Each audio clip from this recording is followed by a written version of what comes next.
लग्नाचे दागिने म्हणजे श्रीमंत पेशवाई दागिने, नाशिकचे सुप्रसिद्ध सराफ मयूर अलंकार सराफ। ताज्या बातम्यांसाठी नाशिक न्यूजच्या YouTube चॅनलला सबस्क्राईब करा आणि बेल आयकॉनला प्रेस करा।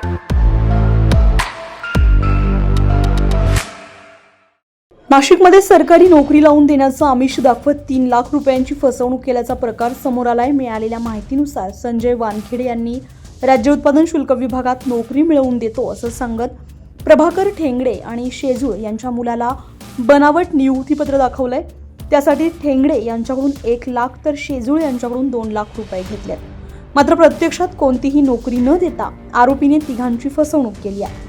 या प्रकरणी अंबड पोलीस ठाण्यामध्ये गुन्हा दाखल करण्यात आलाय, तर पुढील तपास पोलीस उपनिरीक्षक शेवाळे करत आहेत। Bureau report, Nashik news, Nashik. ताज्या बातम्यांसाठी नाशिक न्यूजच्या YouTube चॅनलला सबस्क्राईब करा आणि बेल आयकॉनला प्रेस करा।